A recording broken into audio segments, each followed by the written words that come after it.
আসসালামু আলাইকুম। ঈদের আর বেশি দিন সময় নেই, কয়েকদিন বাকি মতো। বরিশালের সর্বশেষ বহু লঞ্চ এম খান সাত আজ ঢাকা এসেছে তার প্রথম ট্রিপ নেওয়ার জন্য। ঈদ স্পেশাল ট্রিপ হিসেবে নতুন যুক্ত হয়েছে। আশা করা হচ্ছে লঞ্চের যে অবস্থা এতে করে পরবর্তীতে আর কোনো নৌযান ঢাকা বরিশাল বহরে যুক্ত হওয়ার সম্ভাবনা নেই। আমরা দেখবো আজকে এম খান সাত তার প্রথম যাত্রা হিসেবে কতটুকু কীরকম যাত্রী পেয়েছে। এই হচ্ছে লঞ্চের ফ্রন্ট।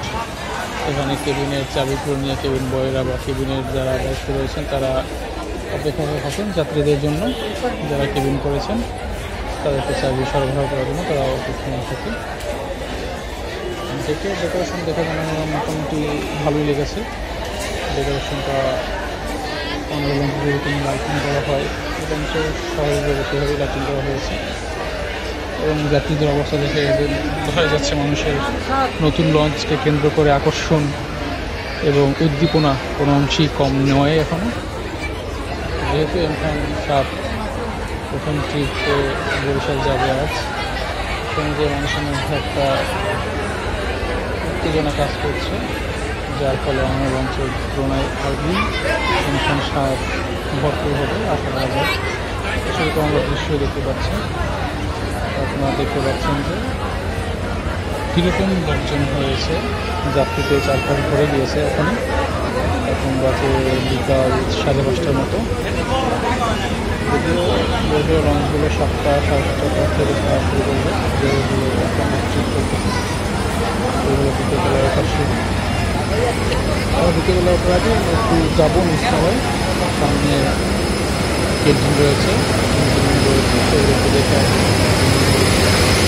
প্রথম দেখতে পাচ্ছি ব্যবস্থা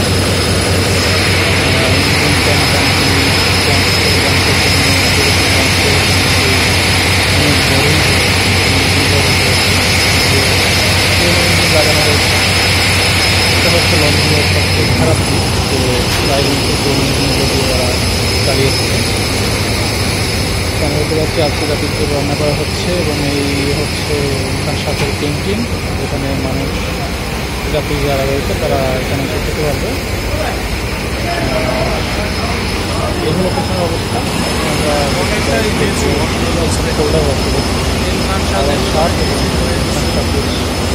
ছবি আওলাদ 10 10-এর ফোল্ডার আছে এবং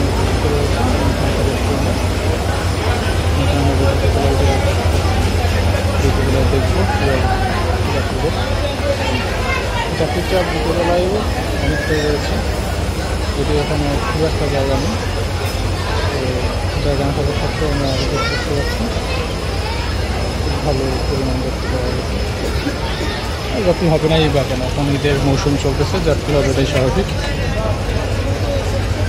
তলায় আমরা উঠবো, কতটুকু জায়গা রয়েছে বিকেলবেলার পিছনের দিকে সেটাই দেখতে পাচ্ছি।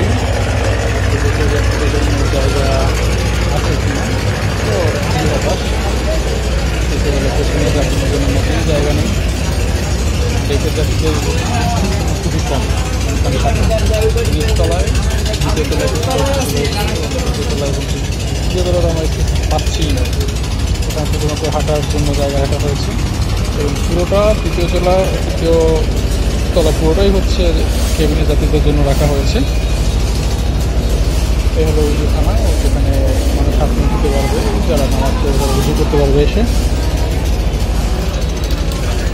এখন ছাদে যাব, ছাদে যাত্রী উঠলো কিনা, যাত্রীদের জন্য কতটুকু জায়গা রয়েছে ছাদে সেটা আমি একটু দেখি এবং ছাদে যাওয়া যাক। সুন্দরবন শুরুতেই আমরা দেখেছিলাম যে মাস্টার ব্রিজের পেছনে অনেকটা অংশ রাখা হয়েছে,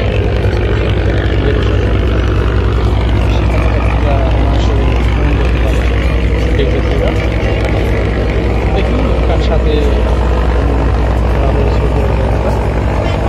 ছাদের অবস্থা। ছাদে অলরেডি অনেক যাত্রী উঠেছে, যেহেতু নিচতলা এবং উপরতলার দিকে কিছুটা জায়গা থাকলেও পুরোটাই যাত্রীদের ভরে গিয়েছে, তাই সেখানে যাত্রীদের আর অবস্থান নেওয়ার সুযোগ নেই, তাই এখন যারা নতুন উঠবে তাদের অবশ্যই ছাদে আসতে হবে। এখানে এসে তাদের যার যার সুবিধা মতো তারা জায়গা করে তাদের বসতে হবে।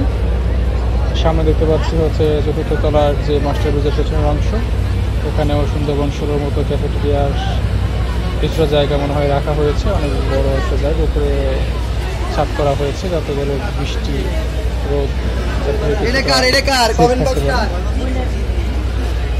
এখানে ডেক যাত্রীদের জন্য খুব বড় একটি জায়গা রয়েছে, এখানে তারা সুন্দর অনায়াসে অনেক যাত্রী ভ্রমণ করতে পারবে। পাশে যে ডিজাইনটা করা হয়েছে অন্য লঞ্চের জায়গায় তুলনায় এই লঞ্চটা কিছুটা আলাদা হচ্ছে। প্রথম যাত্রায় তাদের থেকে ইফতার গিফট ছিল। এদের তারা সিনেমার সাথে ভিআইপি জোন ডিজাইনটা অসাধারণ হয়েছে এবং ভিআইপি জোন এখানে ভিআইপিরা ভিআইপি জোন এক্সপেন্সিভভাবে যাতায়াত করতে পারবে।